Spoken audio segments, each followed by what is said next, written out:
Good. So coming back, as I said, my name is Paulo Spironi. I am the manager of strategy, governance, and innovation at the Prime Secretariat, where I have been leading the Prime Global Student Initiative since its inception in 2021.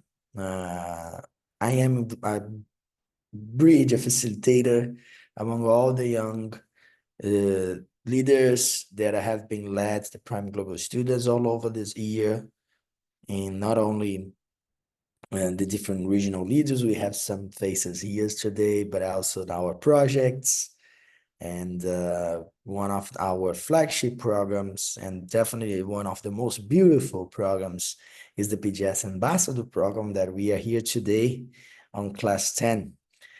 So it's a pleasure to see another edition being concluded and see so many familiar faces and new faces in the room. Thanks for sharing the PGS journey with us. So about what is going on to happen today, and by the way, greetings from Brazil. It's pretty early here, but I know that you also spread all over the world, so I appreciated your commitment with being here with us today. After some opening remarks from me, where I will talk a little bit about PGS, I will also welcome our regional leaders in East and Southeast Asia, Andrea and Pearl Margaret, to also come on the stage and share a little bit about their work, so you can also see who are leading the PGS network in your global region, and to also count on her support for, like the journey ahead of us. Then I will be sharing the stage, passing the mic to Rama and Alejandro, the ambassador coordinators, the PGS Ambassador Program coordinators, who led their team in managing the implementation of this edition in Asian Plus. Then we will go for the best part of the show, which are the presentations of the 5 projects. I'm looking much forward to hear the great ideas that are ahead of us. We have a first project on Indonesia's demographic bonus, raised with multidimensional poverty index and sustainable way out. The second project is bridging general gaps, promoting gender tolerance across all age. The third project is like bridging the digital divide, digital literacy workshops. Project 4, empowering refugee children, enhancing access to quality education in Malaysia. And last but not least, Project 5, sustainable production and consumption management. Okay, continue. Let's talk a little bit about Prime Global Students. So Prime Global Students is a network by and for students within Prime. Okay, as you all know, because you all belong to the Prime community, and especially the students went through this beautiful journey as the Ambassador Program, we Prime are a community of higher education institutions, mainly business schools, that are coming together to raise their profile on sustainable development and responsible management education. We are principles-based community, and as a community, a global community, we are also a community of people. And as a community of people, we bring together faculty, dean, administrators, and students. So we have 3 million students within the Prime community. And these students, they have a new profile. They are experiencing and leading a new learning journey in their learning ecosystem. They are much more active players on that learning journey, and they are learning a lot through practice. And this practice, they organize their effort to deliver meaningful action and having meaningful impact within the campus and behind the campus on advancing sustainable development by organizing themselves through student organizations. So we have 3 million students, and we indeed have more thousands of student organizations. By the way, on Tuesday, we're going to have the Prime Global Forum. I invite you all to register for that. I will put the link on chat soon. But we will be hosting a session on the PGS Sustainability Awards, which is an award for recognizing the student power agency and power behind these student organizations. They are taking action to advance sustainable development, responsible management, and so on. Okay, so we have thousands of student organizations and people, of course, because these are led by young individuals. They are not only talking to students, they are meaningful players and impactful players in their ecosystems. So they are interacting with companies to deliver sustainability consulting services, for instance. They are interacting with and partnering with non-profit organizations to deliver, let's say, poverty alleviation campaigns on the surrounding communities. They are, of course, engaging with think tanks, with higher education institutions for research-based projects. They are gonna interacting with international organizations like Prime and so on. So they are this gear on a bigger machine to advance the sustainable development. So why do Prime Global Students exist? As a network by and for students, we recognize the amazing power and impact of all these local activities, all these local actions taking place by the student organizations and the students behind it. And we, as UN supported global network, Prime, the question is, how can we provide the resource and support these student organizations so that they can better connect to each other and further players in the ecosystem? Because by doing this, by enabling this local, regional, and global cooperation, you see each one of these dots has these areas, their areas, sorry, expanded by these connections. So this image tells a lot what we will aim to do. So our goal is to empower these student organizations with a focus on sustainable development and responsible management by increasing their local and global connection to each other and further players in the university ecosystem, accelerating their and Prime's impact, collective impact in the decade of action, the decade we live in now. So you are part of the Prime community. And if we can leverage your impact as a student today, it means that we are leveraging the Prime community impact.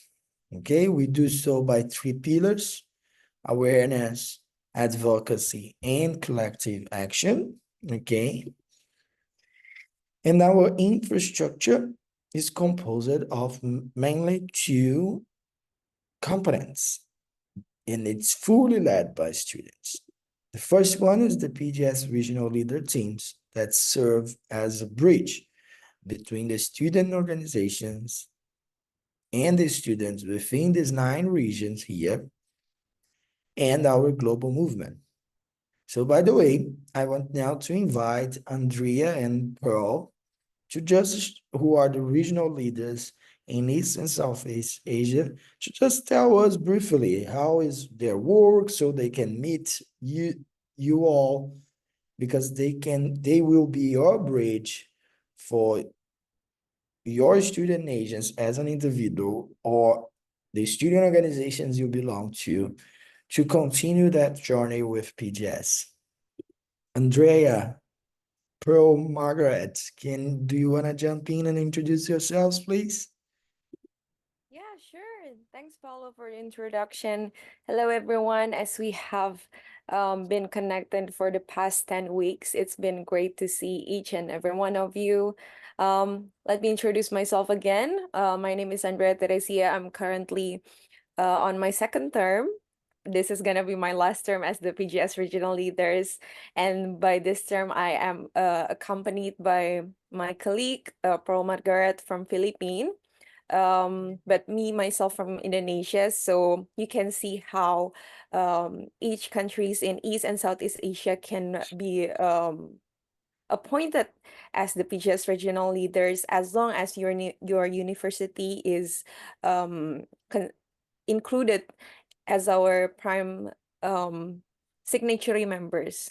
So for now, what we do on daily basis, actually on weekly basis, we are trying to connect with more and more university in our regions, because we believe that those university who are becoming a part of our prime signatory members, we are trying to connect and represent and rethink about how we can do on the impacts of sustainability in our regions. So yeah, we are trying to get more and more student organizations to connect and to represent what we can bring for the better future of sustainability. And yeah, for now, we already have 130 in East and Southeast Asia student organizations, but we are aiming to get more and more universities and student organizations to connect with. So yeah, and also probably a little side note, we are now in the phase of selecting new regional leaders for East and Southeast Asia. So yeah, I believe that whoever, because I'm gonna be passing the torch to Pearl and the new regional leader, and I hope that you can make better and greater connection in East and Southeast Asia. I think that's my 2 cents. I'm gonna pass it to Pearl.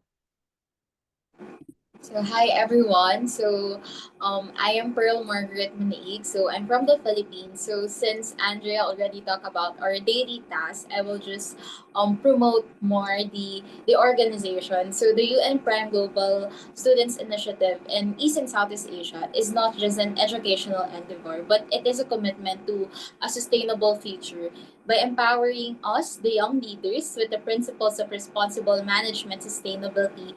We are already investing in a future where economic prosperity, environmental protection, and social equity go hand in hand. So yeah, we're currently in the phase of selecting the new regional leader since Andrea will be graduating this term, and I hope to see more from the program who will apply again for when we open again the when we look again for the next regional leader, because right now we are in the phase of selecting who will be the next. So that's it, guys, and it's so nice to see you again. Even when we started, I think around April, and it's already June. So yeah, thank you. Thank you so much, Andrea and Pearl, for being here and for being all this time serving the student organizations in East and Southeast Asia. So the call for action for those in the room is that if you are a member of a student organization and want to better connect your organization to the PGS work, please get in touch with Andrea and Pearl. Uh, Set up a meeting with them. They will be pleased to hear more about the activities implemented by you, and also to present more details about PGS and how can you engage both as an individual and as a student organization through our global movement. So if, Andrea and Pearl, if you don't mind adding the email address to the chat so they can also write to you, that would be great. So as continue here, the second piece component of our portfolio is the PGS portfolio. Sorry, the second piece, 4 a.m. here. The second piece of our infrastructure is the PGS portfolio. So we have 5 projects fully led by students. The driving force behind this project are what we call the PGS task force. So at each task force, we have 2 coordinators and up to 6 members. And these projects are meant to serve the prime students and their student organizations to address our pillars, to address the PGS mission of serving and empowering the student organizations. We have the PGS social media and newsletter, the names speak by themselves. We have the PGS talks that serve as a department of events. We have the PGS careers, which they develop from the scratch, a mentorship program, a 3-phase mentorship program, and they're about to finish the second pilot of this project. They served 10 mentees with 5 mentors in the first one. Now they are serving 20 mentees with 7 mentors in the second cycle. So it's still on the pilot, the testing phase, but it's a beautiful, beautiful initiative completely designed by students for students. And finally, we have the PGS Ambassador Program. So you see, for the students, all these are numbers for this semester. We have for the students from 9 prime signature members in 22 countries working for this 5 projects development and implementation. These are our coordinators for each one of the projects. So you see that's a very, very diverse group of students. We have undergrad, graduated, doctoral level students from all over the world: Saudi Arabia, Nigeria, Canada, Spain. So it's Brazil. It's a very, very diverse team. Okay, and these are the coordinators who are leading their teams to manage all the 7 projects.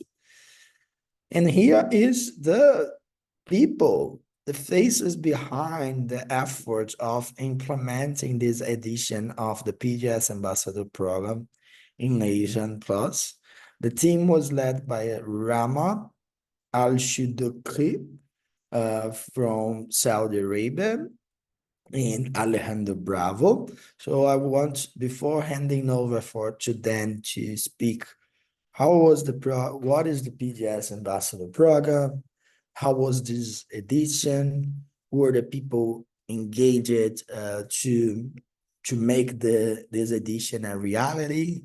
I want to express my deepest gratitude to all these students here that took their time and energy to serve other students around the world. So I feel that all the value that all the students that were beneficiaries of the ambassador program could get out from sharing this 10-week journey with us, this rely on mainly on the efforts of the ambassador program task force, of course, with the expertise, energy, and time of professors coming from the working groups, with our great colleagues from the PRME Chapter ASEAN Plus, led by Professor Priya Sharma in Monash University in Malaysia. They all were behind the scenes recommending the students following the class implementation to make this thing happen. So it's a very beautiful cross-primary chapter working groups and PGS program. And there's a lot of people engaging behind the scenes in the backstage to make things happen. So my deepest thank for you all. And now I will, before handing over to the Rama and Alejandro, the way to get engaged with PGS are 2 pathways. We have on one side the users, who are the individuals and the student organizations from Pride that we want them to explore our portfolio, to explore our activities to empower the student agents. And in the other side, we have the builders, who are individuals, students, like the regional leaders, Pearl and Andrea, like Rama, Alejandro, and their teammates on the ambassador team. They are putting their hands on the job and working on the project or as regional leaders to serve our community. So that's a big applause to all these builders. We just finished another cycle of applications. So every semester we open for applications to welcome new members, to renew our teams. And I hope that if the students graduating today, if they haven't applied on the cycle, please apply for the next one, especially if you want to work for the task force of the ambassador program to implement the program next semester, in another region around the world. So to give back to students in other places of the world what you could have received this time. Now I will hand over to Rama and Alejandro to go over the presenting more about the ambassador program in this edition. Alejandro, Rama, are you with us? Yes. Yes, thank you, Paulo. Hello, everyone. I am Alejandro Bravo, and alongside my esteemed colleague Rama, we proudly serve as the coordinators for the PGS Ambassador Program for this chapter. We're both thrilled and grateful for the opportunity to lead this initiative and to be here today with all of you. Today we are here to celebrate the culmination of our intense and insightful 10-week journey.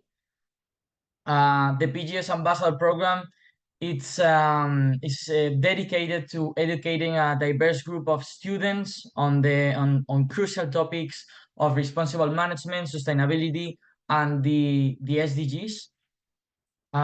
Through engaging sessions led by guest speakers and expert lecturers, and supported by our dedicated task force members, we've fostered an environment that not only impacts knowledge, but also inspires responsible leadership and impactful project development.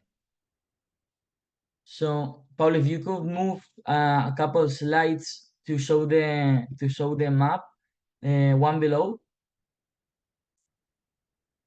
Yeah. All right. Yeah. So to make this program possible, it is crucial to collaborate with other PRME areas. The Ambassador Program was born as an initiative developed by the PRME Chapter Latin America and Caribbean in 2021.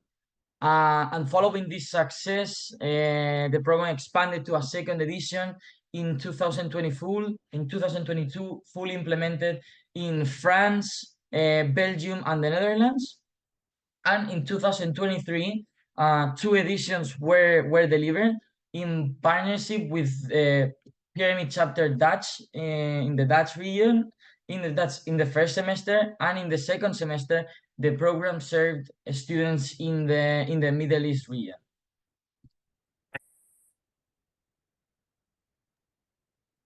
Yeah, thank you, Alejandro. Hello, everyone. I am so glad to see you all here. I am Rama Shdouhi. As you can see, this is the 5th edition Prime Chapter in Asian Plus, and this is my team. Thank you all. Thank you. I really appreciate your participation. Alejandro, Lisa, Thokozani, Ganda, Alfonso. I really appreciate that. I really like the team building. Everyone understand. Everyone know what. How to work, when to work, everything. We was very cooperative. Next slide, please, Paulo. And here all the lectures, many thanks to all the professors for their time and effort with us, for their support and invaluable expertise shared with us. I cannot thank them very good but really thanks and appreciate. And big thanks for Paulo. He was the big support for me. Yeah, thank you. Thank you so much, Paulo. Next slide, please. So the final project is, as you know, we have 5 group of projects, and each group has 3 or 4 people. What is the point of this final project? That you can cooperate with many with different nations and think out the box. Also to have impact in your uni or in your place. You have positive impact. It's important to have positive impact. Next slide, please, Paula.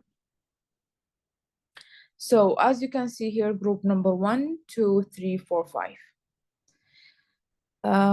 And we have group number 1, the student with the university name and from where, and also the prime Asian plus was from different countries, from Indonesia, Malaysia, Philippines, as you can see in the slides. And thank you so much for good listening.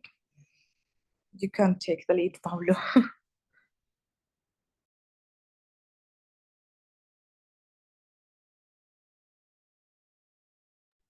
Sorry, I was mute. Thanks, Rama. Thanks, Alejandra, for the great work. Thanks to your team also for leading this.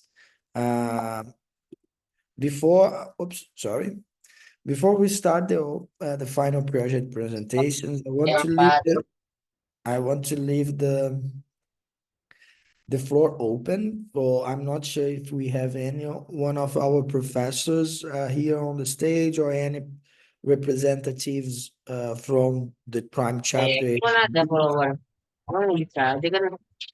from the Prime Chapter ASEAN Plus, but also the students that participated in the project. If you want to share any words and testimonials about how the program was, before we start the final presentation, I welcome you to just turn off your mic and share your thoughts with us.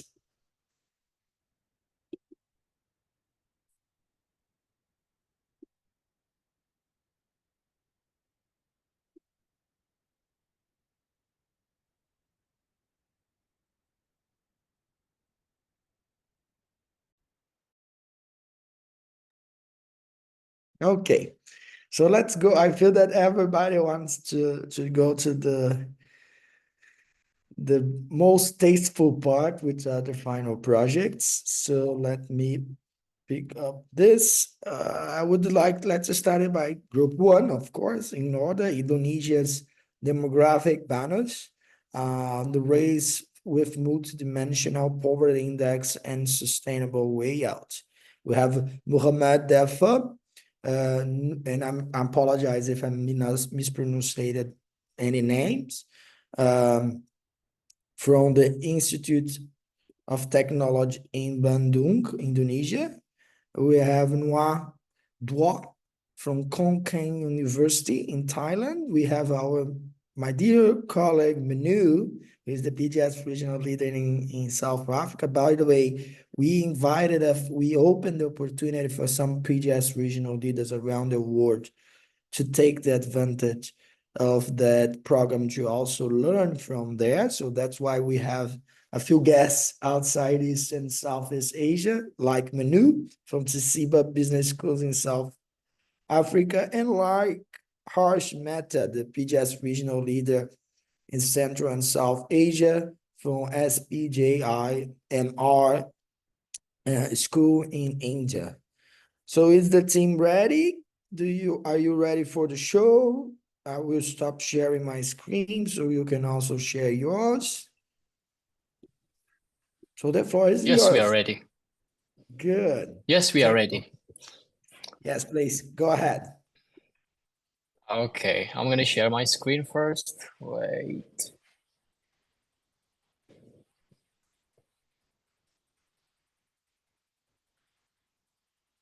So, can everybody see my screen? The PowerPoint slide? Okay, thank you. So, good morning, good afternoon, and good evening, everyone. because we are all from different time zones. So, ladies and gentlemen, this is the presentation of the Group 1 of 2013 Indonesia Demographic Bonus, Race with Multidimensional Poverty Index and Sustainable Way Out. So, everyone, imagine a future where every individual in Indonesia or maybe around the world has the opportunity to thrive, where economic disparities are a things of the past, and where the demographic bonus become a catalyst for sustainable development rather than a challenge.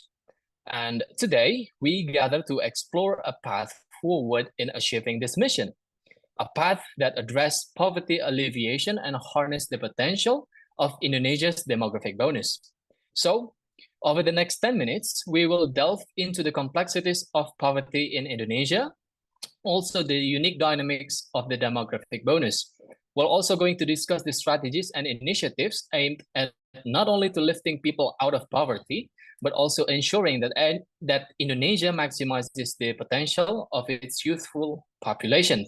And by the end of our time together, our goal is that each of us can gain insight into actionable steps and innovative approaches that can drive to meaningful changes. So let's explore how can we transform challenges into opportunities. This is the problem statement.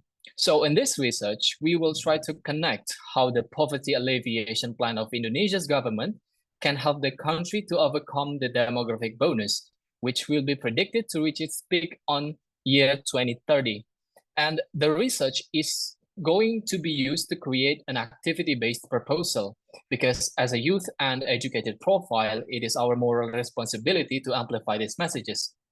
But for some people out there who are not so familiar with the demographic bonus, it is a phenomenon where the population of productive working age will have higher proportion in the total population of the country.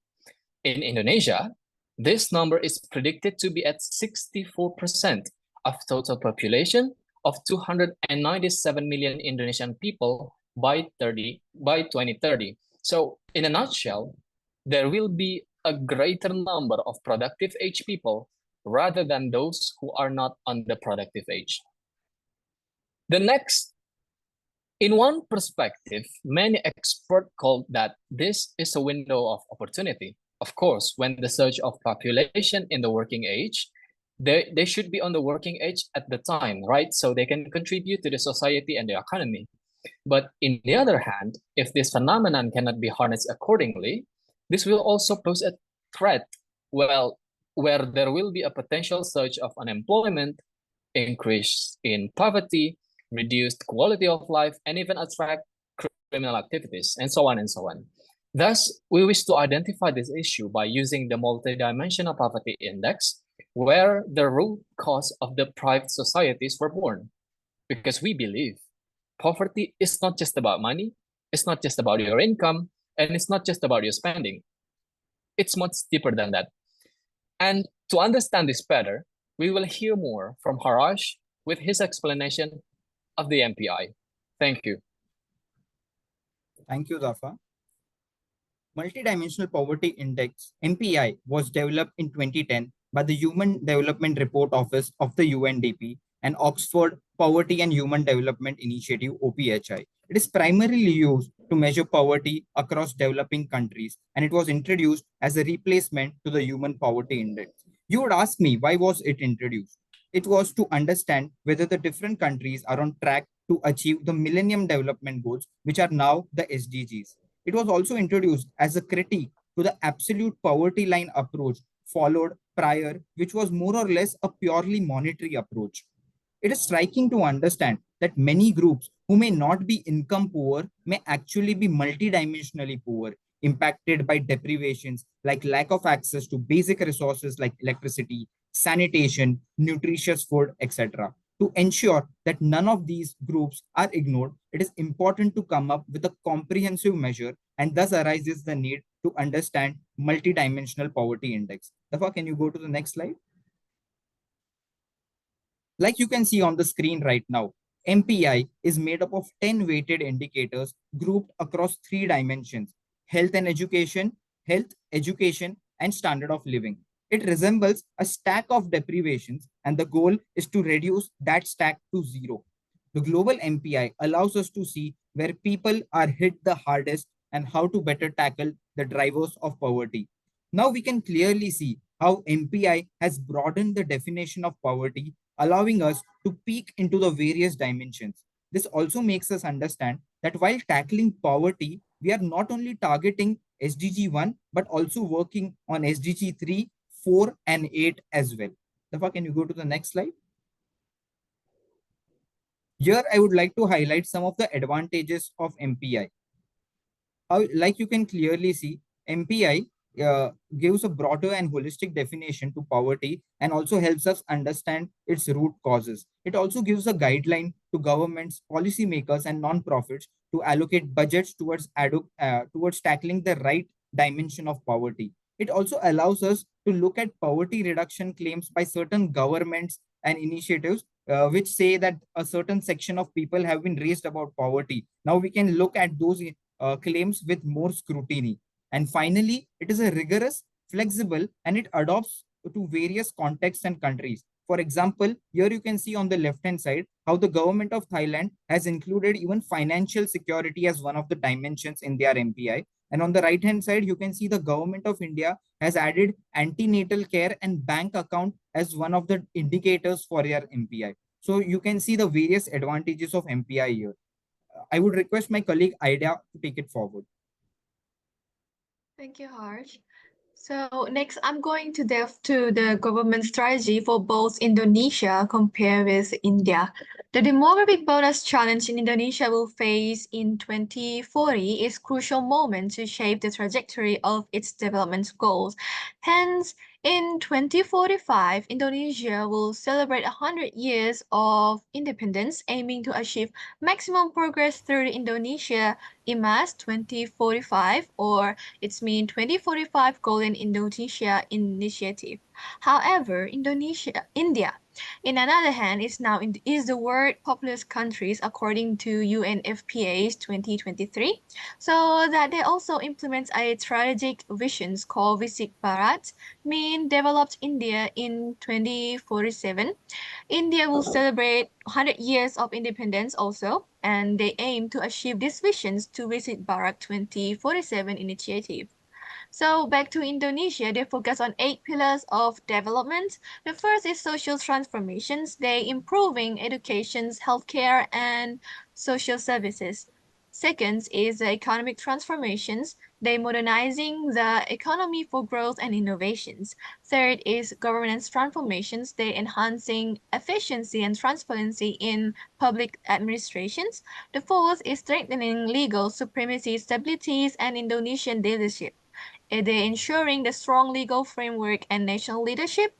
Fifth is social, cultural, and ecological resilience. They're promoting a cultural heritage and environmental sustainability. And sixth is equality on regional developments. They ensure the balanced development across all the regions. Seventh is equality of environmentally friendly facilities and infrastructures. They're building a sustainable and green infrastructures. And last is implementations of sustainable development. They're adopting long-term sustainable practices and policy. So on the other hand, India's strategies focus on 4 pillars, which are Yuwa means youth, Garibs means poor, Mahila means women, and Kisans mean farmers. The first, youth, they're leveraging a work-age populations, especially for youth.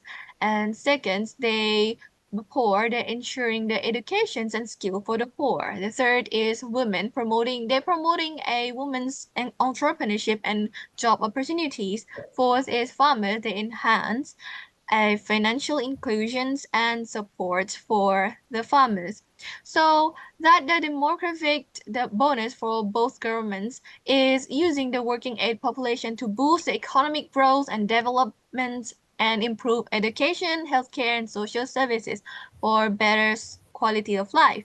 These strategies aim to create prosperous, fair, and sustainable futures benefiting all citizens with better living standards. And next, I would like to pass this to Muno for our campaign design. Thank you so much, Aida. Tafa, could you move the slide, please? So according to research, we see Indonesia well on their progress to minimizing poverty. What we essentially wanted to do is to utilize youth and student agency as an extension to amplify the message. Poverty is a rooted problem, not simple money solutions. We will educate, spread our message to civil organizations, students, youth, and parents about MPI and its sustainable foundation of poverty. Now, we will do this through our campaign titled Beyond Income and Understanding Poverty. This campaign is designed to ignite a fresh perspective on poverty, aiming to raise awareness about multi-dimensions and most common challenges and misconceptions around poverty. Now we have crafted 6 components to capture the attention and to aspire action. First, through our social media campaigns, where we will use infographics and videos to engage a broad audience in a much needed conversation about poverty. Secondly, through personal story series, this is where we will share real life experiences of individuals and families affected by poverty, representing diverse stories. Third would be through our educational workshops and webinars, where we will delve into root causes of poverty and potential solutions with experts and individuals with first-hand experience. Number 4 would be our advocacy events. This is where we will engage with policymakers, NGOs, and the public in meaningful discussions about holistic poverty alleviation strategies. And then fifth, we will engage with local communities through interactive workshops, impactful art, and information drives to raise awareness about multidimensional poverty. And then lastly, our policy recommendations. We will offer concrete policy recommendations. We will offer concrete policy recommendations to policymakers, government officials, and relevant stakeholders. What we essentially want to do is to emphasize that poverty goes beyond income, encompassing deprivations in education, health, housing, and so much more. And we want to do this by urging individuals to support organizations working towards poverty alleviation. Through this campaign, we really aim to foster a greater understanding, empathy, and concerted action towards addressing the challenges faced by those living in poverty. Thank you so much. We really hope that you have learned something and that you can adapt and take some of the steps that we would like to implement to your country and to your communities to help alleviate poverty. Thank you. Thank you all. Great work. I love to hear that. Now let's open to the floor to our colleagues if they want to do any questions, comments. Please let's do so we can have an interactive.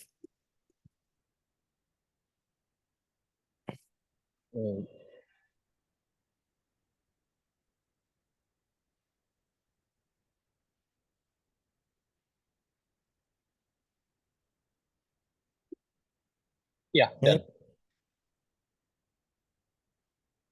Please, who was saying something?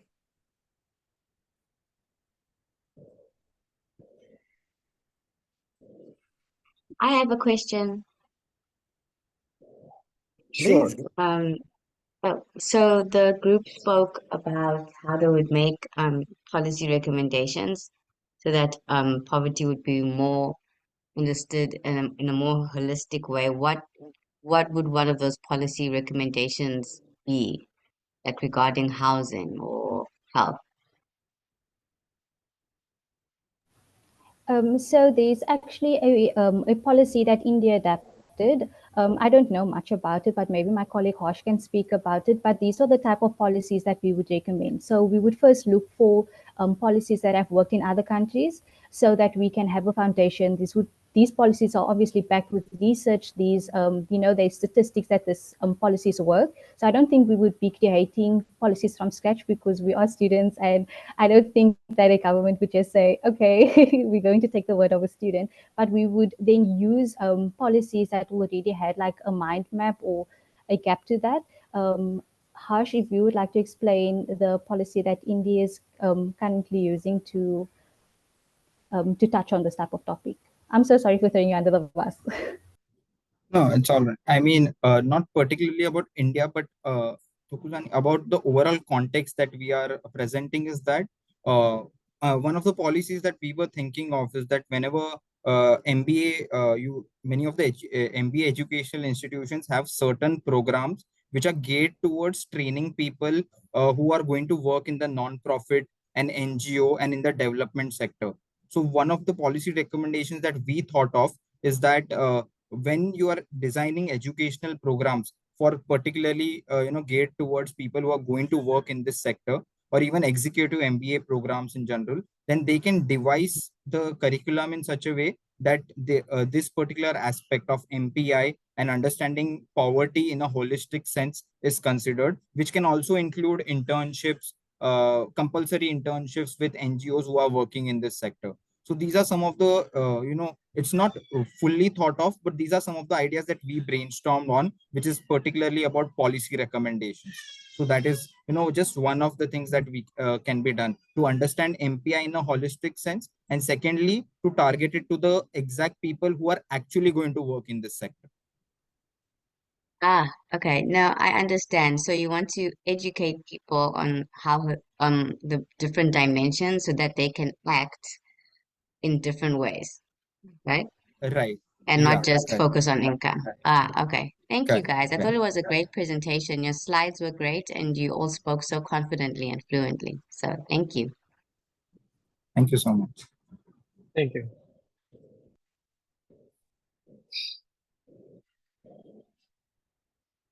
Okay, so thank you so much, group. Well done. Excellent. For the sake of time, now we have like 16 minutes since you'll be starting your presentation. So I would like to thank you all for the great work. Please stay in the room so we can also, follow up the colleagues' presentations, to ask questions, to complement with your comments. And by the end, we can take the beautiful final photo with all of us to save in our records. Okay, so now let me call to the stage. We have the group 2 bringing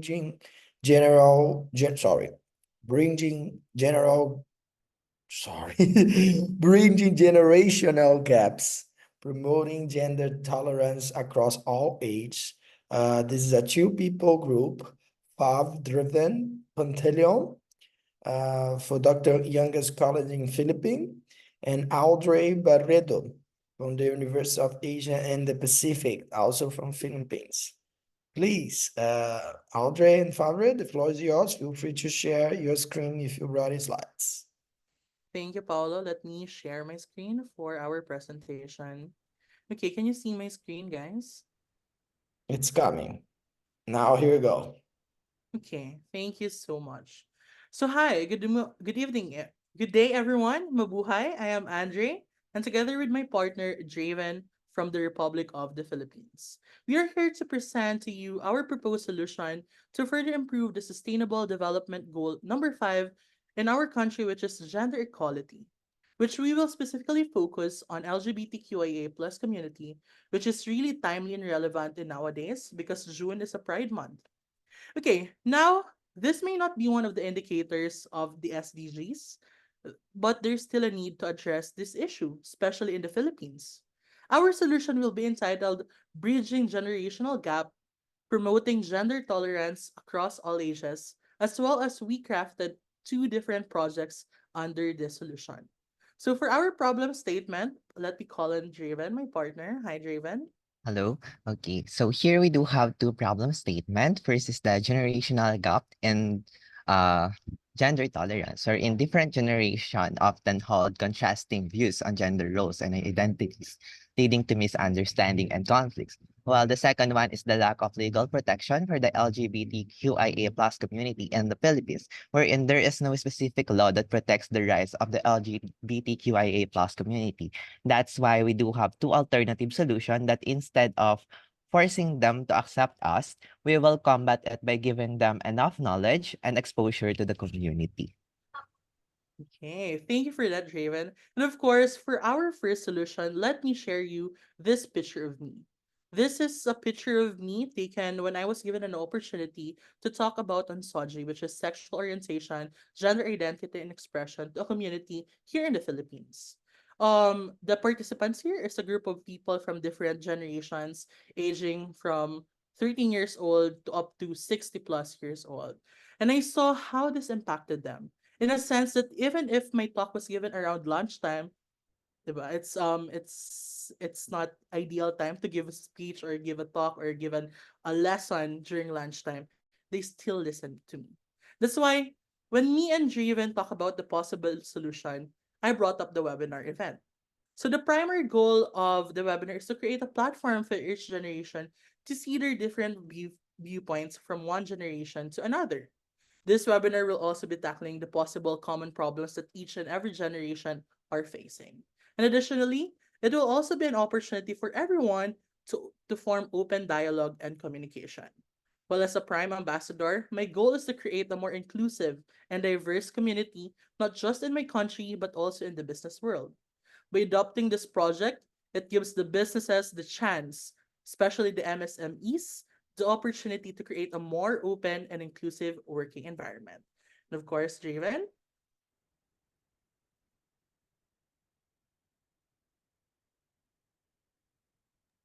Can you show them the video? Okay, well, here.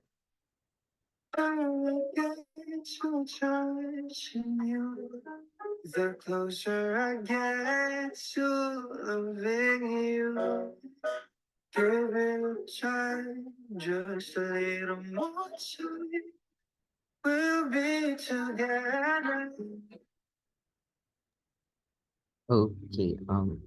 So why did I show you this video? So because as a future marketer, it is one of the solutions that I wanted to implement in relation to my passion. So the Close-Up Toothpaste created two separate bulletin board advertisement for their campaign #FreeToLove that features the couple from the community wherein it requires you to move to close the gap, which symbolizes the problem or things that hinder them to become so close. Moving or doing something to close the gap is one of the solution. Next, please. In addition to that is the 7-Eleven Pride Month that was implemented this month to become part of the ongoing Pride Month this year, while the Cornetto is from last year. Okay, next slide. Okay, so advertising that includes the LGBTQIA plus community plays an important role in enhancing and increasing the tolerance of different generations. Advertising includes creating awareness, shaping attitude, and providing information. When these inclusive advertisements are part of our daily lives, they contribute significantly to advancing Sustainable Development Goal number 5, which aim to achieve a gender equality to empower all women and girls. Importantly, this goal also extends to the LGBTQIA plus community, advocating for a more inclusive world for everyone. So my goal is also to establish partnership and encourage MSME businesses to embrace inclusive advertising, particularly during Pride Month. By adopting such advertising practices, businesses not only promote diversity and inclusion, but also provide a crucial support to the LGBTQIA plus community and being part of the Sustainable Development Goals. Okay, now that since we talk about our two proposed projects under our solution, we will be having the projected results that we are hoping to see if we implement this project. So for webinar based, we are hoping to see education awareness to add more education and knowledge to our participant, and at the same time inclusive working environment because they know and they have enough knowledge about the LGBTQIA plus community and it could create a more inclusive and safe space for them to work. And for our research base, which is the bulletin board, the Pride Month advertisement, we also have here the enhanced community ties and customer loyalty. Since we can see here, our community are being supported by businesses, so it's a good thing that businesses supports communities. Positive brand image and reputations, this is also one thing that we can do or the results can happen when we implement this project. And of course, encouragement of other businesses to do the same, because since this business is doing this, other businesses will follow, and it can be a chain of command and can can make more impact than we thought. And lastly, again, education and awareness, because we are educating again through these advertisements. Okay, so in conclusion, embracing innovative approaches is the cornerstone of achieving any goal. Bridging the generational gap in gender tolerance and addressing the lack of legal protection for the LGBTQIA+ community in the Philippines requires innovative approaches. Educational webinars and inclusive advertising campaigns like those from Close Up and 7-Eleven are effective strategies to foster knowledge and acceptance. Ultimately, these creative strategies not only educate and promote acceptance, but also pave the way for a more inclusive society. That will be all. Thank you. Thank you so much. Good, thank you all. Thank you so much for bringing this topic up to our space here. And now I would love to open for questions, comments from our audience, please.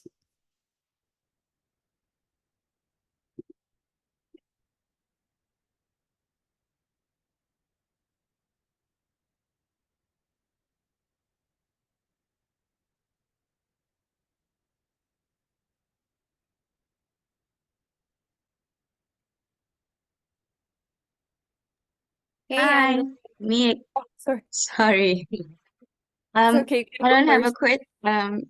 I don't have a question. I just wanted to say that was a really interesting presentation. I wasn't aware that SDG 5 about gender equality did not include members of the LGBTQIA plus. So I'm surprised by that. It's also a bit disappointing, but thank you for educating me, and I hope you guys can make efforts and uh that you guys would finally get the chance to be represented in the SDG goals. And yeah, it was a good presentation. Thanks, guys. Thank you.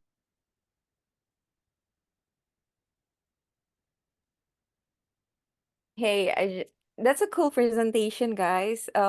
Probably I just want to ask you guys about what about the any other countries who did not acknowledge LGBTQ plus. Do you think there should be, this is like an open discussion. I just want to ask you guys, like, how do you think that for any other countries who are not aligned with the LGBTQ value can adopt to that, and like what do you think we should do? Because like for example, I don't think in Indonesia it's a very common issue here, and I don't think majority of the people in Indonesia is can align with that. So do you guys, what do you think about, for example, like the case study of in Indonesia where the majority of people did not agree with the value?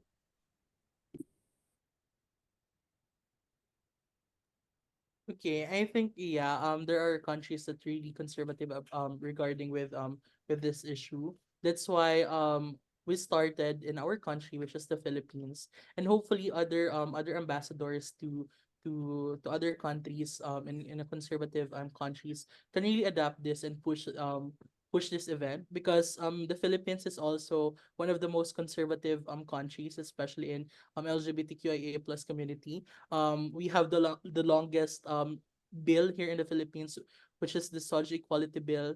Well, to give you context, it's a law, or it's a law that will protect everyone, not just LGBTQIA plus community. But because it was phrased as Soj Equality Bill, it was related or in connection to LGBTQIA plus community. That's why it's still in a Senate, or in a Congress that's still in a talk. So for us, I think if we start this in our country, we are really open to share our materials and our references, and of course our ideas to other countries that can do this, as well as the businesses side, which is the advertisements in we can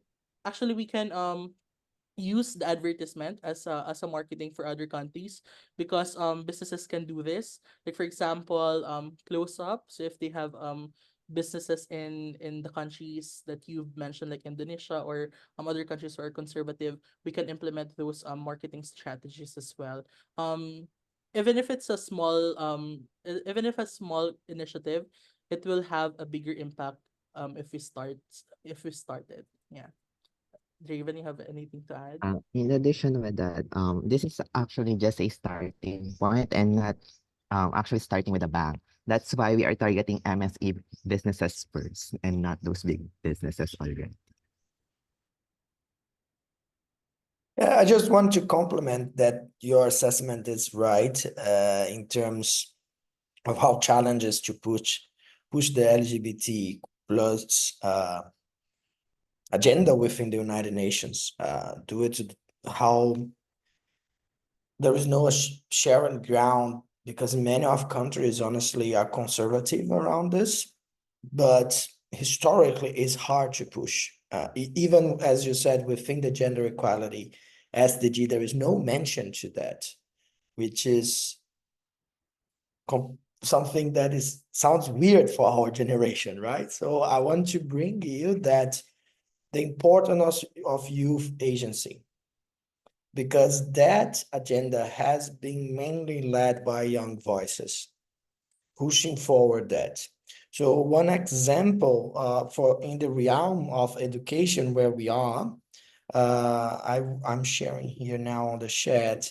In 2022, during the UN General Assembly, the PRME Global Students was part of launching the Youth Declaration on Transforming Education. And this document was fully written by young people around the world on how we envision, what we demand, and where we want to take the lead on transforming education. And that document, read by young people, approved in the UN General Assembly, brings explicitly written LGBT plus mentioned twice, and the rights of young people in this direction. So you see, like it's a journey taking place, a hard one, a challenging one, but it's through the young agency that we will change that landscape. It's also, as many other things in sustainable development, an intergenerational debate. So I'm glad that we are using this space here today to also push that forward. So thank you so much for that. And there's any other questions for our friends? No? Okay, so thank you, Fav and Andre, for your great work. And let's continue to the next group, which is group 3, bridging, again, the digital divide, digital literacy workshops. Suhani Keda from SP Jain School of Global Management in Singapore. My dear friend Andrea Teresia from the Institute of Technology in Bandung, Indonesia. My dear friend Calvin Numa from the Rome Business School in Nigeria. And last but not least, Panjia Wei from Sunway University in Malaysia. The floor is yours, my friend. Please do your show.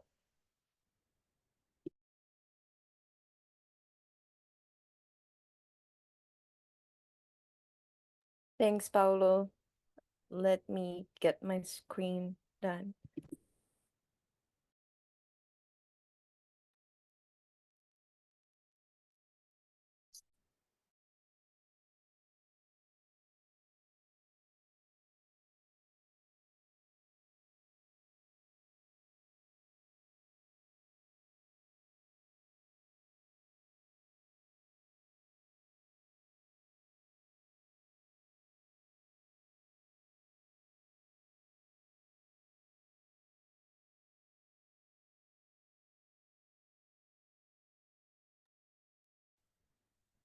Hi, thank you, Kelvin.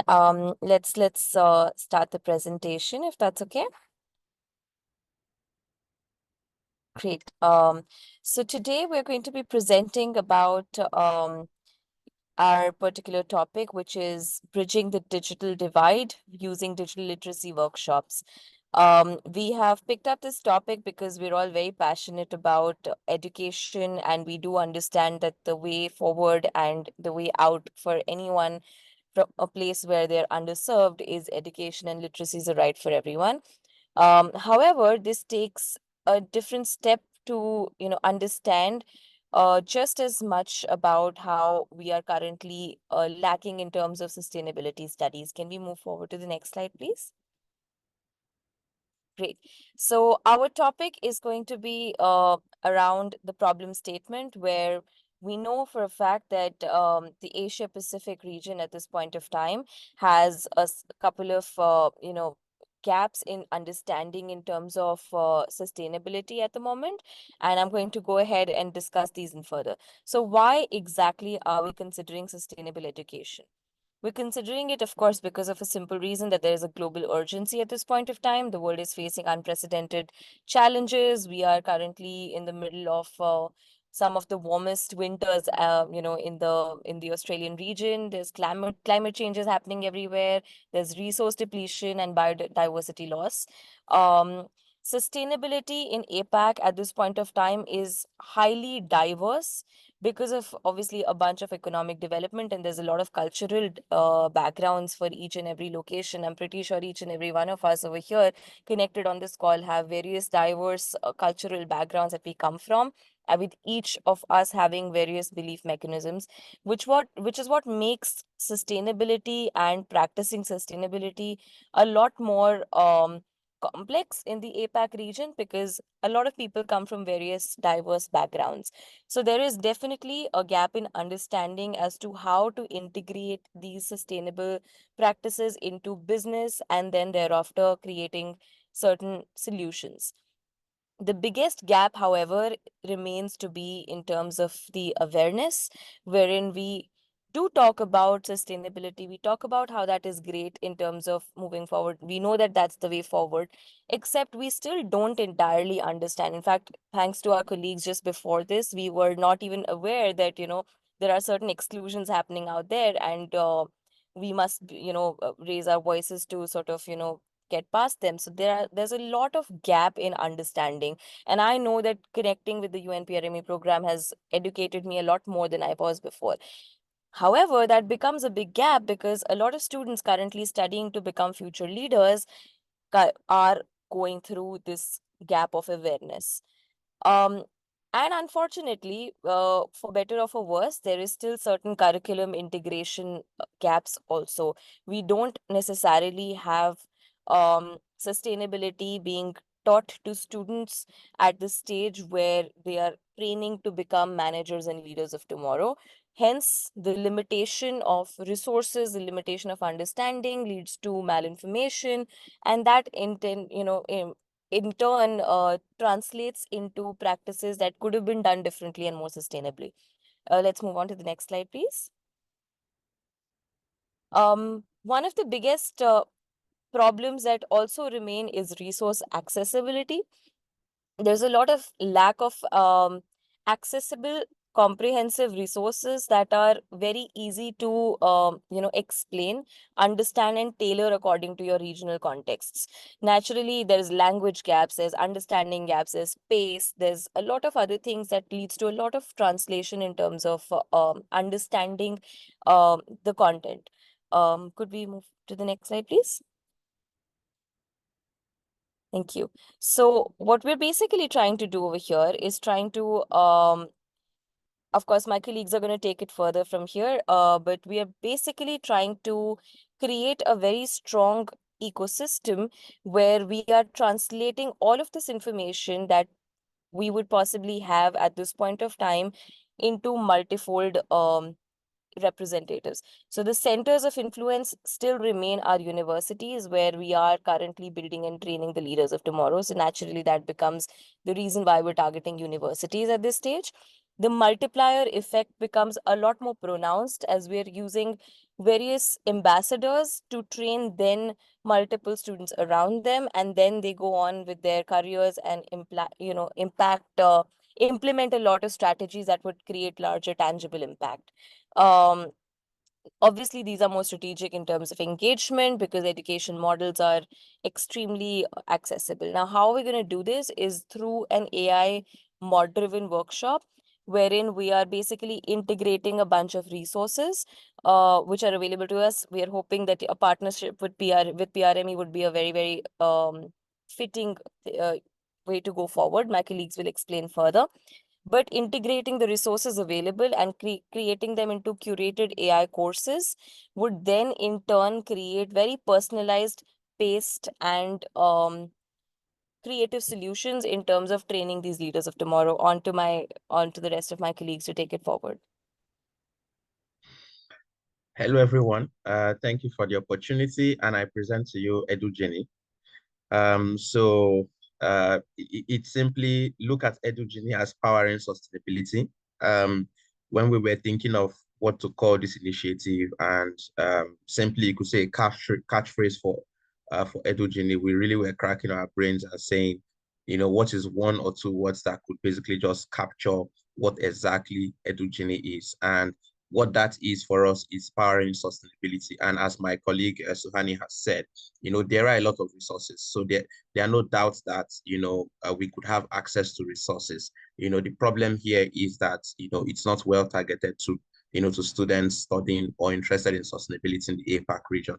And what we want to do is to simply, use AI to be able to curate this content better. So just imagine a scenario where a student that is interested or studying sustainability in one of the universities in the APAC region could go onto the platform EduGenie and then include their interest, basically his or her interest, and say, okay, I'm interested in knowing more about SDG 3 or SDG 4 or SDG 3, 4, and 5. How can you help me learn this? And then hit on enter, and what you find immediately is curated workshops and available materials, content to read. So thank you, Paulo just shared something incredible. So imagine that with EduGenie, this is provided firsthand, without without the barrier, without the difficulty of accessing those materials. So imagine again that EduGenie is available to students in the APAC region. And what EduGenie just tries to do is to use AI to pool all these resources, through partnership with the PRME and other organizations that try to educate students, in sustainability. Now, EduGenie aims to provide a comprehensive suite of tools, for course creation, assessment, and personalized learning, but with a focus on expanding its capabilities to address broader educational needs and integrating more deeply with sustainability initiatives. So what we're simply saying here is we want to take advantage of a tool that a lot of young people are more in tune to. We know that a lot of young people already use ChatGPT, and Gamma, Lambda, and all the things, so they're already attuned to using technology, right? So why not use technology to also, help to bridge, that digital divide by creating a platform like EduGenie that sort of goes to the back end and pulling all the information that is necessary to be able to help educate these students further. So I'm going to pass it on to my colleague, Andre, and then, take it from there. Okay, thank you, Kelvin and Suhani. So we're gonna deep dive into the impact and sustainability goals out of this app creation that we are trying to pitch in. The first one is obviously the educational impact that, as my colleagues have presented before, that we want to enhance accessibility for and equality for all education worldwide, especially in those underserved regions. And the second one is obviously to support lifelong learning, because we believe that many of our of the target audiences that we try to tag is not only for university students but for all different age and all with different backgrounds. So we want to support those categories. And yeah, we believe that it can also promote skill development to meet demands of a rapidly changing job market. And the second point about from the environmental impact side, we believe that Edugenie will promote eco-friendly practices by reducing reliance on physical materials and travel, and obviously to encourage culture of sustainability within the educational community through awareness and actionable insights. We can go next. So we talk about the some of the key features that we think of for Edugenie. There are 6 components. The first one is AI course creation and management, where we believe that it will be consisting of content conversion, AI course designer, and multilingual support. The second feature is about personalized learning paths with adaptive learning and real-time feedback. We believe that AI can help tailor the learning experience and also to provide instant feedback. The third one is automated assignments and grading. We believe that this will help the grading automation of assignments, quizzes, exams, and also that are being tailored to the course content and learning objective. The fourth one is sustainability integration, which will include digital resource hub, virtual classroom, and also sustainable practices dashboard. The fifth one is vocational training and certification that will be more relatable to the industry-aligned courses and certification programs. And the last one is about community and collaboration that promotes social learning features that enables peer-to-peer learning through discussion forums, group projects, and collaborative tools. And the second one is instructor support network, which creating community for educators to share best practices, resources, and support each other. We can go next. So this is the business model for Edugenie. There are 3 business models. The first one is what we think of is the freemium model, which offer basic features for free, and that can be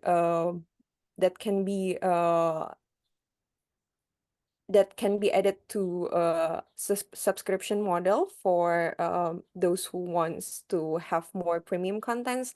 And the second one is to provide enterprise solutions for educational institutions and businesses. The second one is course marketplace that allow educators and industry professionals to create and sell their courses on the platform. And the third one is through partnership and collaborations with any other institutions or corporations and also nonprofits. I'm gonna pass to my colleague, Jiawei. All right, thank you, Andrea. Next, I want to share an exciting opportunity to make a meaningful impact by bridging the digital divide through collaborative effort. First, we can partner with various clubs and societies to leverage our collective strengths and reach. By working together, we can organize impactful workshops that empower our peers and the broader community with essential digital skills. Second, our workshop will be conducted online, making them accessible for everyone. This session will cover a range of topics from basic computing skills to advanced digital tools, ensuring them gain valuable knowledge that can enhance their academic and professional lives. To maximize the participation, we will actively promote this workshop on our school learning platform, for example, like Somewhere eLearn. Most importantly, we need your help to my fellow ambassadors friends to ensure everyone know that these valuable resources. Next, please.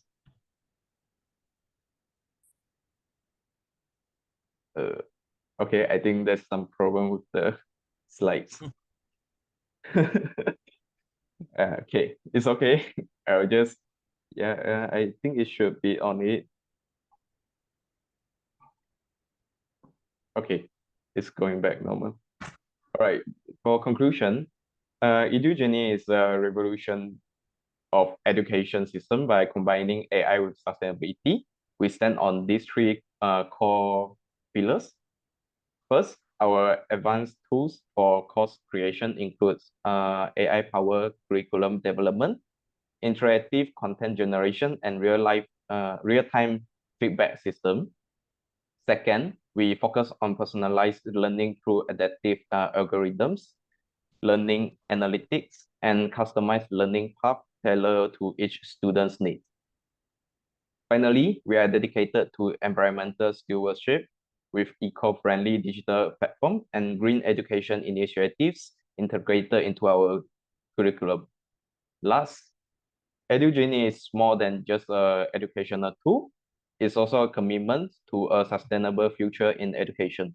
Thank you.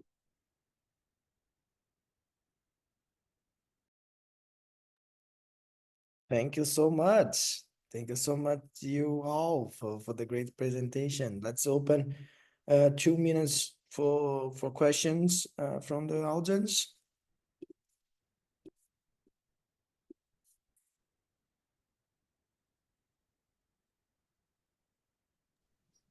More than a question, I have a comment actually. I really like the idea of, a particular chatbot or something like a AI-driven chatbot, which is geared toward sustainability as a background. So whenever anyone queries that particular chatbot, it receives answers which are, aligned with the principles of PRME or even responsible management in general. So it's good. It's like a subtle way of educating about sustainability, and also whatever, if a particular user asks for examples, so the GPT can give examples which are aligned with sustainability or responsible management principles. So that's a really great idea.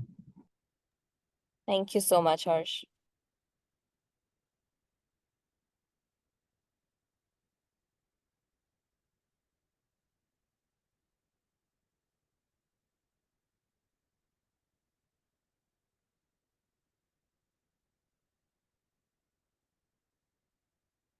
Okay, thank you so much, Group 3. I appreciate your time, efforts, and energy in bringing this topic up.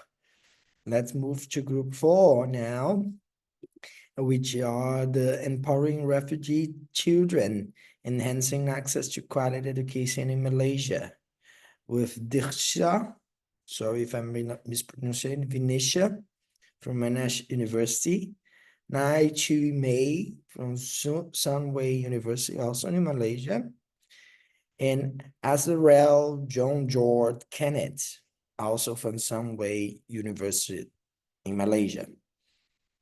Is the group ready to go? Ready for action? Yep, I'll be sharing my screen now. Okay, so the floor is yours. Okay, oops. Can you guys see my screen?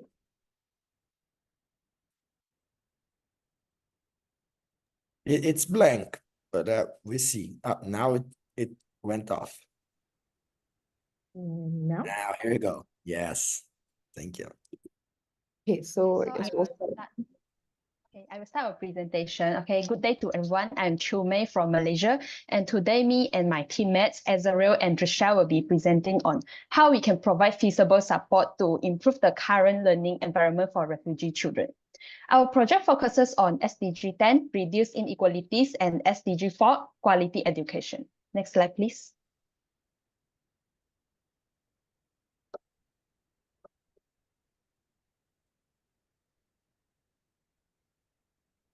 Can we move to the next slide?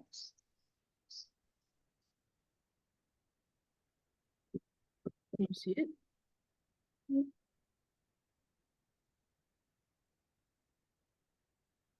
Can everyone see me sharing the screen? What I saw is still on the first slide, yeah. Okay. Just share it again.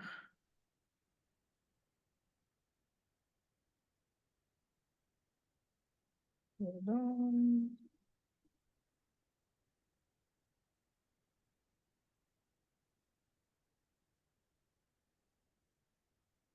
Okay. I'll just, there we go. Okay. Okay. Firstly, I will start our presentation by providing statistics about the refugees in Malaysia. As of end April 2024, there are 188,210 refugees and asylum seekers registered with the UNHCR in Malaysia. 65% of the refugees are men, while 35% are women. Besides, there are 52,270 children below the age of 18 among the total number of refugees. Next slide, please. Okay. Next, do you know that their current situation of education for these students? So basically, they are currently facing difficulties and limited access to receive a formal education. They can only have access to education through other alternative options such as community schools, learning centers, and NGO schools. Most importantly, there are only 874 refugee students aged between 14 and 17 enrolled in secondary education, which accounted for 16%. So, what are the challenges they are facing to receive education? These include factors such as denial of access to Malaysian public education, lack of certification and exam access, high teacher turnover with minimal compensation, security issue for students and teachers, and lastly, insufficient data on out-of-school students. Next slide, please. So, what are the root causes of their limited access to formal education? One of the causes is lack of legal recognition, in which many refugee children do not possess formal identification or citizenship, making it difficult for them to enroll in local school. Secondly, every country has their own policy and regulation which restrict access to education to these refugee students. Followingly, both host country and international aid organizations often face funding shortage that hinder their ability to provide adequate education resources for the refugee children. Without proper coordination, different agencies might duplicate effort in some areas while neglecting others, leading to inequitable distribution of educational processes. Lastly, refugee children might face cultural and language barriers that make integration into local school system challenging. Next slide, please. Now, we would like to share a short video with all of you. This video will show during public holiday in Malaysia, refugees often go to KLCC area. Unfortunately, some Malaysians take videos of them and mock them with songs. And this video go viral on TikTok, highlighting the prejudice and stereotypes they face in Malaysia.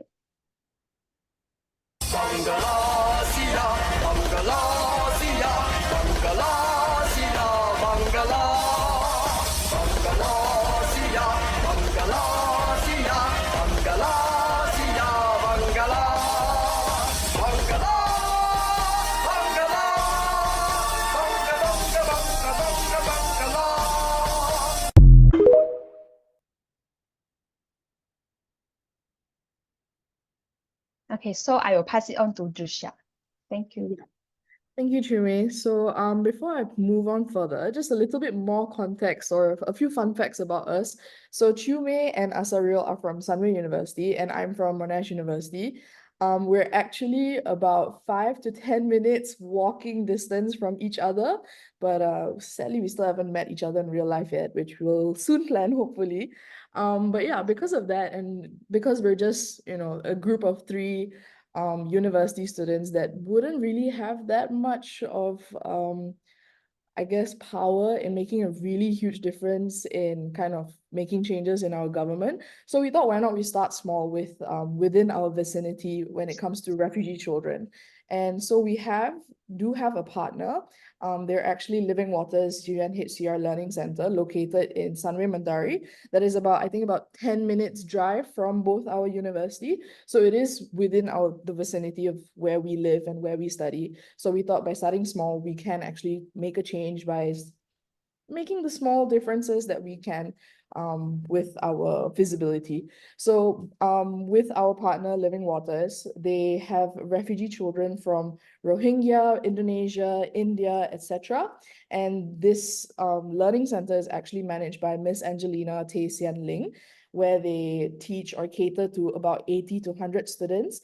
And they have 2 refugee teachers there as well from Rohingya, as well as Myanmar.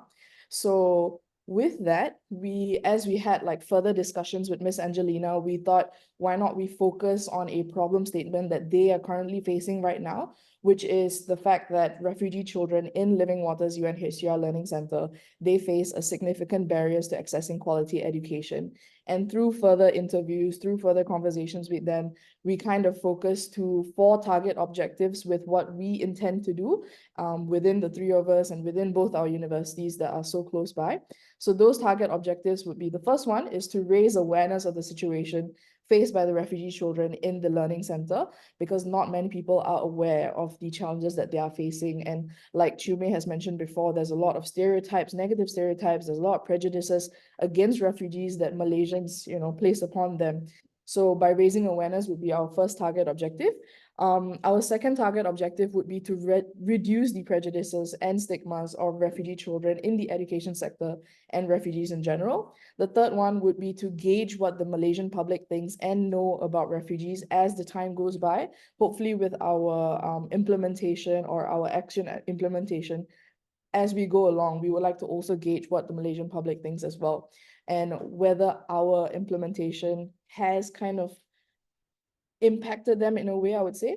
And the last target objective would be to aid the lack of resources faced by the Learning Center. And this would be physical resources such as whiteboards, tables, chairs, books, laptops, and then financial resources, which obviously would be a necessity to aid in our physical resources, purchasing laptops, etc.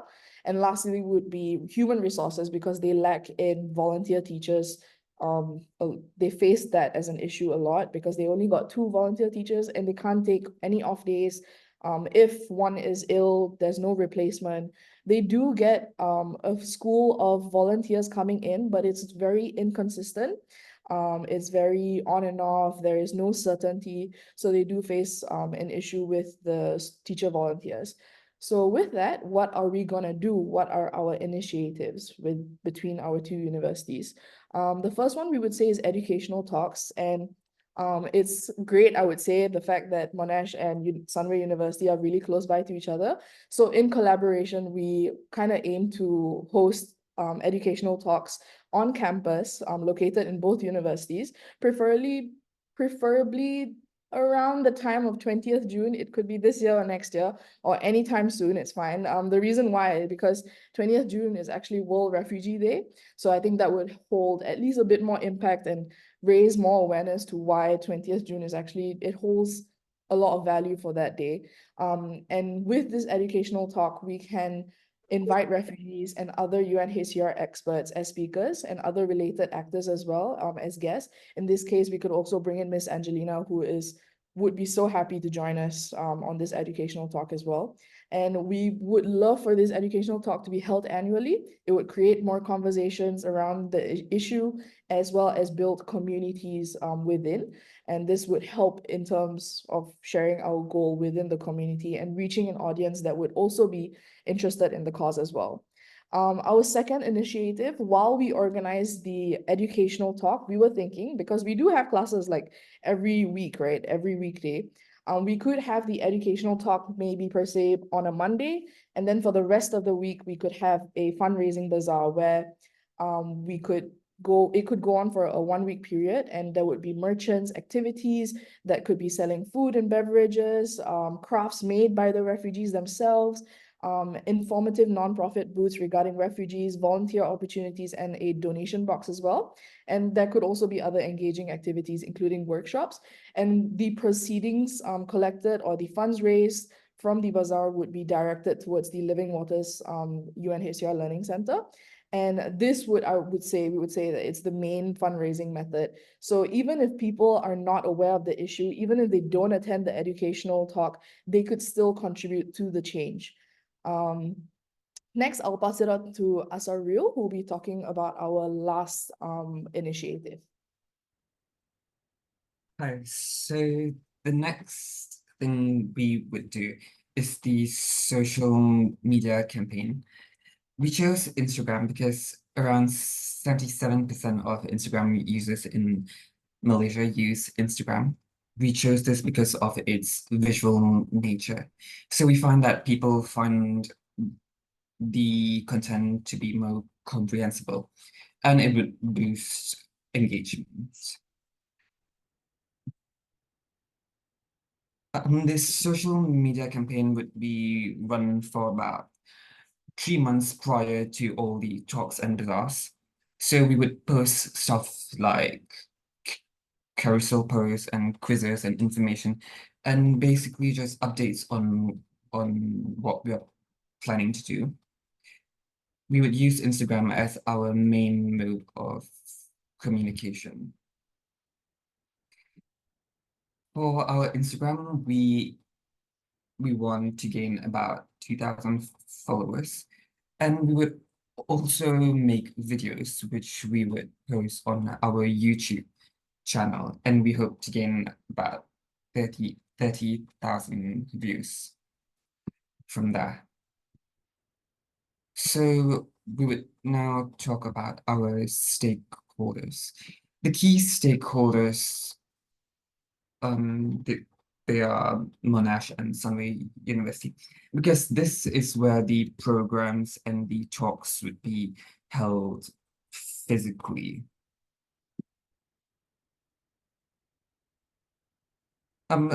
Another stakeholder would be the general public, because this is where we would raise awareness and receive donations and try to encourage people to become volunteers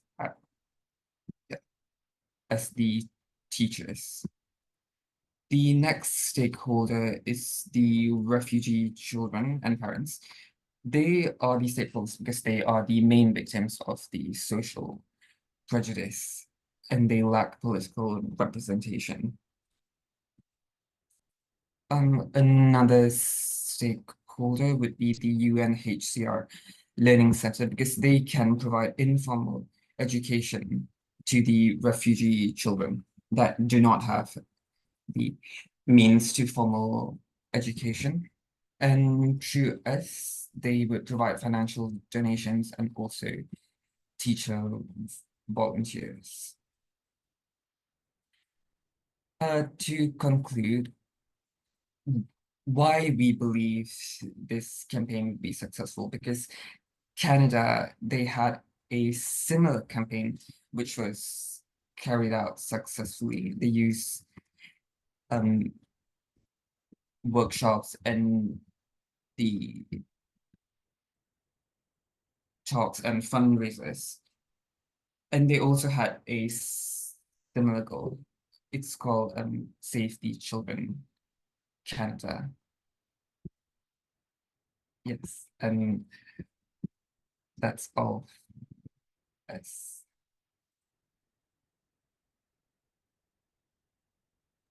Yep, that's the end of our presentation. Thank you. Thank you. Thank you so much for a great presentation. You did a comprehensive from start to end. Like I feel that you only needed to put your hands on the job to kick off it. It's very thoughtful and complete. Congratulations.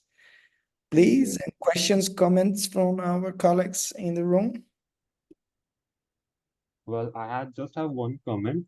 I really like the concept of fundraising bazaar that you guys put in the slide. You know, it's remind me of the idiom that I've heard in my childhood, that if you give someone a fish, you will only not keep them hungry for a day.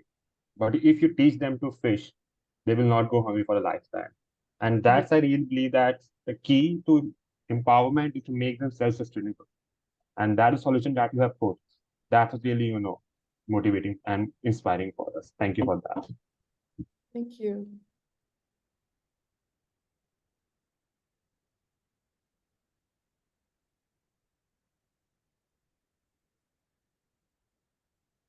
Any other comments?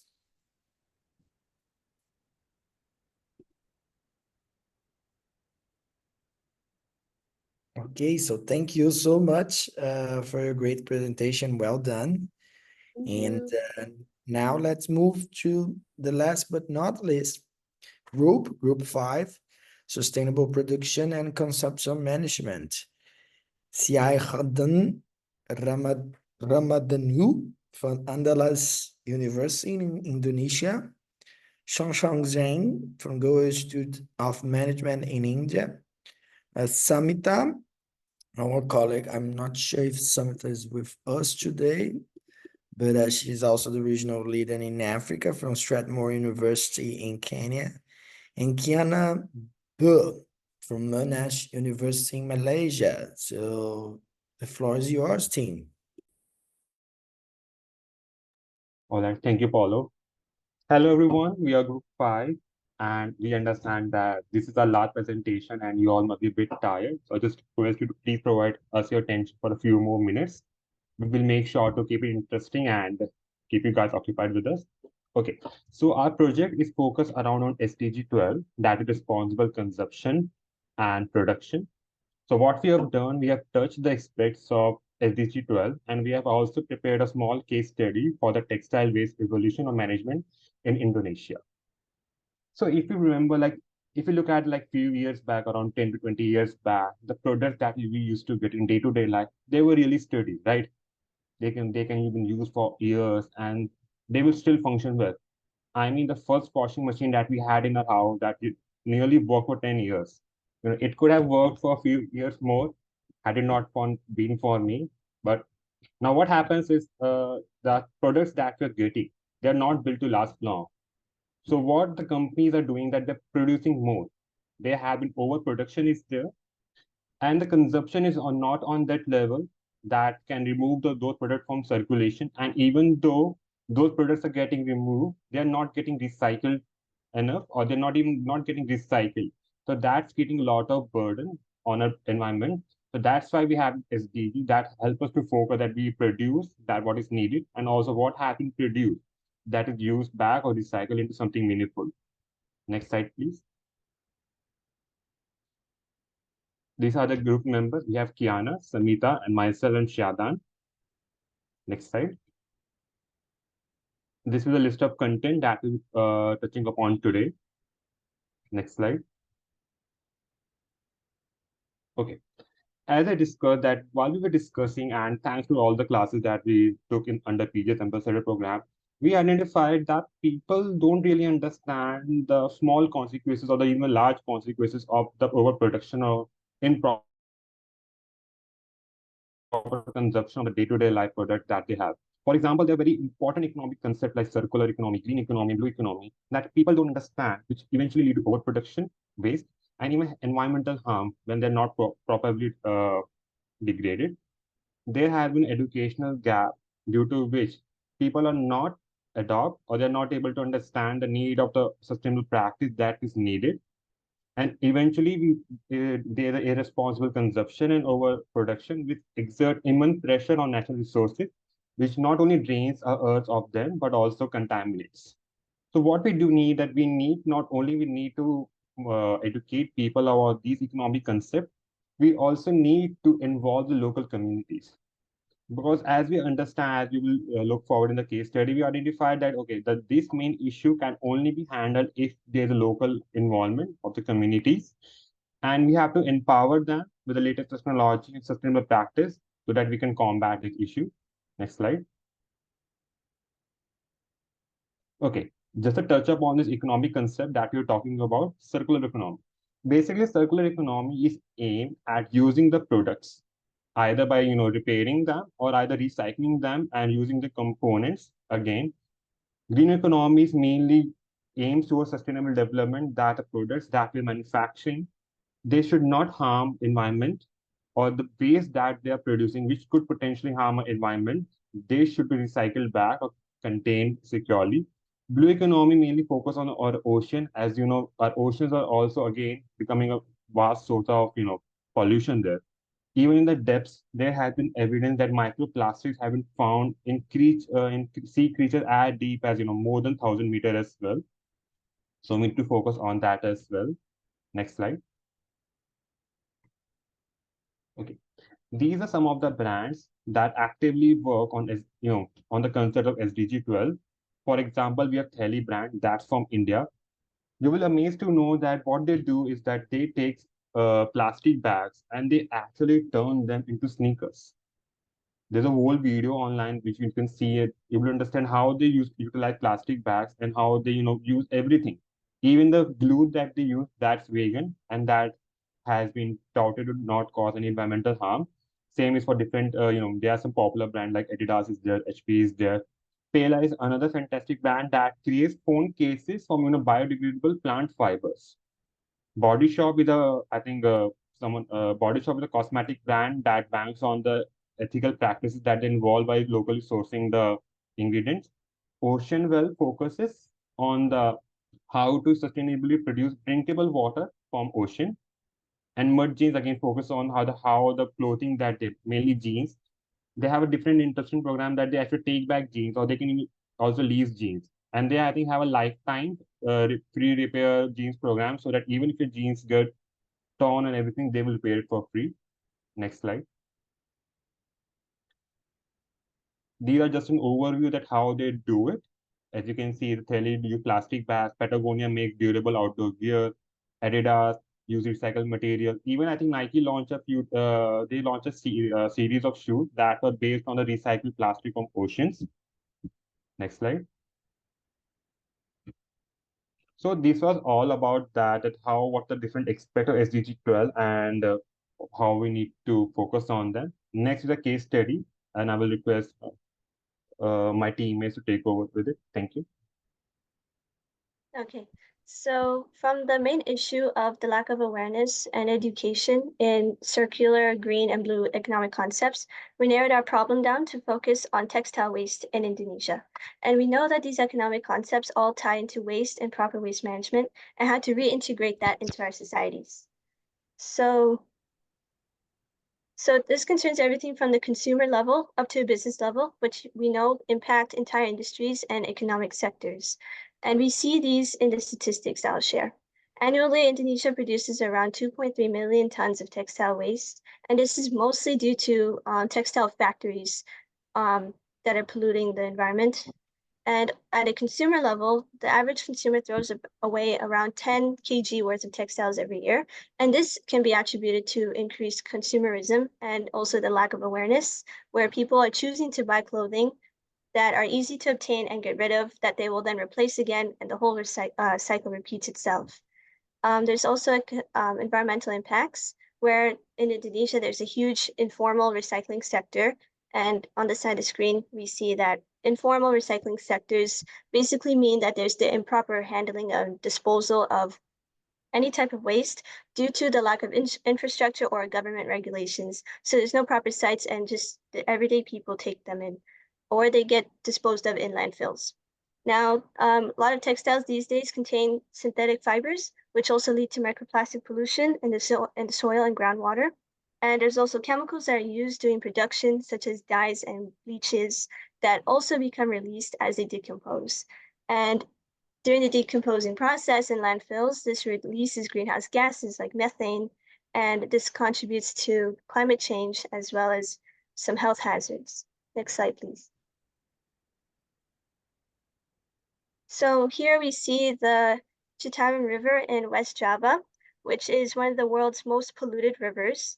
And this is the site of over 1,000 textile factories to dump their waste in. And it's mostly textile factories that end up disposing all that waste into this river. And on the right side, we see a part of the Bantar Gebang landfill, which is located on the outskirts of Jakarta. And we also see that there are a lot of children and people that go there to scavenge any sort of recyclable or reusable materials. And this covers about 100 hectares and it's about 50 meters high. And this is also around an area where around 3,000 families live naturally. Next slide, please.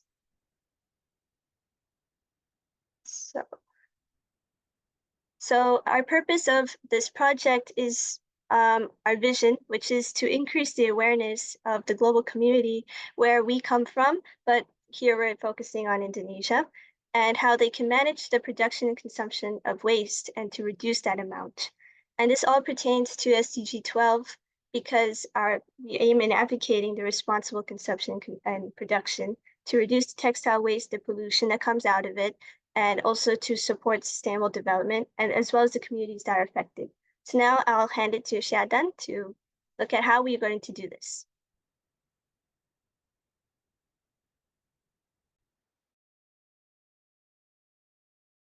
Shannon, you're talking on mute. Sorry? Okay, sorry. Okay, thank you, Kiana. So what can we create from textile waste? There are tote bag, charger protector, wallet, bandana, blankets, and pillowcase. So what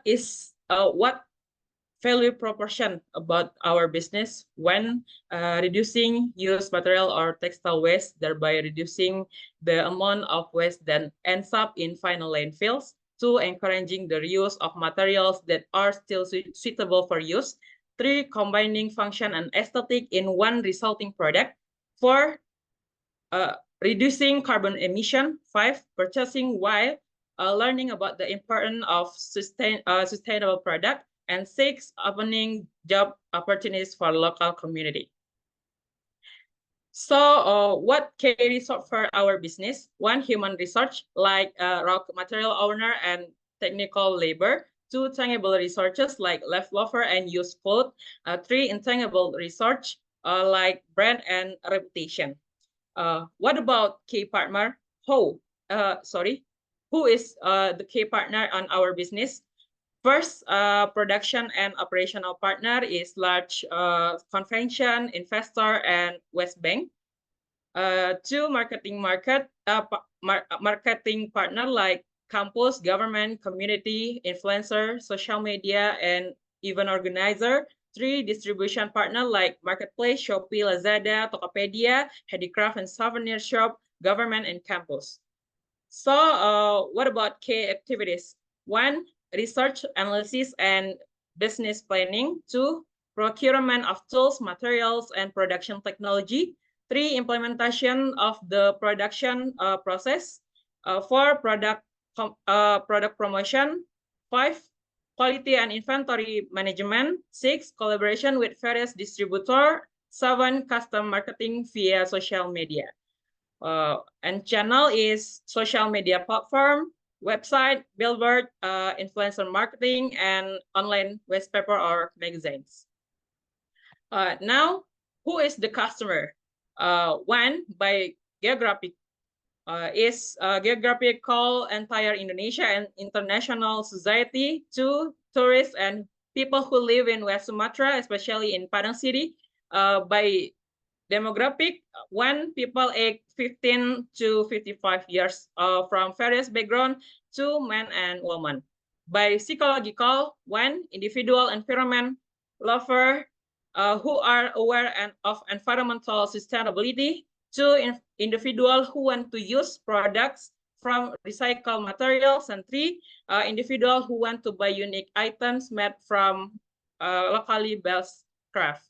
So what can we do for create the relation with the consumer? 1, provide responsive customer service. 2, offer the option to personalize. 3, create a platform or forum. 4, provide transparent information. 5, provide thank you card form to individual customers. 6, provide exclusive offers or discount. And 7, collect feedback through surveys. So the conclusion is, by adopting circular economic principles such as waste reduction, reuse, and recycling of materials, the circular economics encourages research efficiency and innovation that can create sustainable added value. Thank you. Back to session. Thank you so much for another great presentation. I appreciate all the presentations today. It was a good learning. Does anyone has any comments, questions to our colleagues? Yeah, me, Paulo. Yes, Well, please. I'd like to thank all of the students or everyone who participated and contributed to the presentation and the program. It was really effective presentation all. Thank you all for participating. Really, I am very grateful, صراحة. Thank you so much.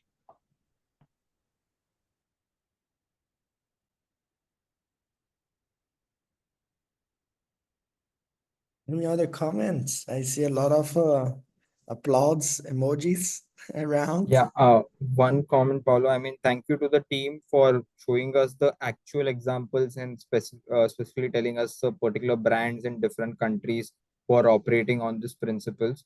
That is like that opens up another research area for the people who are interested. You know, we can go and check out those particular brands, how they are doing that, and if one brand in one particular country, if they are successful, then a similar model can be replicable in some other country as well. So that is another interesting study and opportunity. Thank you. Thank you to the group. Thank you, Ash.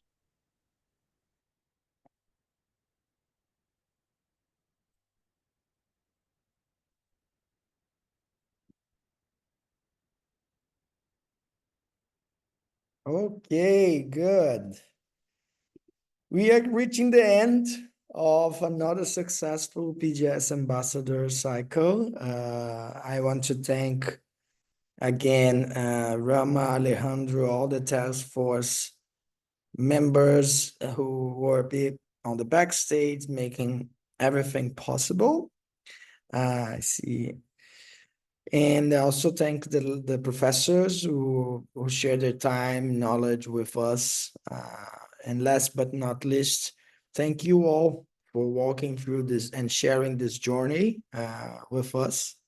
I hope you have enjoyed it as we, and hope you can bring back this knowledge to your lives, to your academic, professional, and personal journeys. I feel that we are planting seeds here to be flourished. And if you would like to keep contributing to PRME Global Students, to replicating the Ambassador Program in other regions, I feel that it's not only for doing good, but also a development opportunity to work with colleagues around the world, to work in an international project with time zones different, with cultural adaptability, and having fun by the end of the day. So please, if you haven't applied in the last cycle, keep an eye, follow PGS social media to apply for the next cycles, to become one of the builders, the task force members, and the regional leaders, as a way to continue your engagement directly. Also, if you are a member or you are starting a student organization and you want to bring that into our global movement, please reach out to our fellow regional leaders in East and Southeast Asia, Andrea and Pearl Margaret. They share their contact details here. We will be checking the attendance rates, checking the final project delivers, to be soon sending the certificates for you. Before saying goodbye, I would love to, if those who are able could turn on their camera so we can take the last group photo. And so we can now save that. I will definitely ask the PGS social media team to do a post on it. And we can, you can now celebrate this moment. And soon the certificate will come. You also can post about that. Okay, good. Okay, let's go out. Andre is ready. Also, again, giving a moment on the suit. Good, beautiful, great. One, whoops, wait a second. Let me put this down. 1, 2, 3, smile. One more, please. 1, 2, 3, smile. Good, guys. I think that's all. We do well in time. Thank you so much. A big, big applaud for you all. And I invite you all to say goodbye in your own languages. So from my side, ciao from Brazil. Ciao, ciao. مع السلامة. مع السلامة. Sampai Adios. jumpa. Paalam from Philippines. Yeah. Swadika, Thailand. The Indians like to say namaste. Thank you. Bye. Sampai jumpa.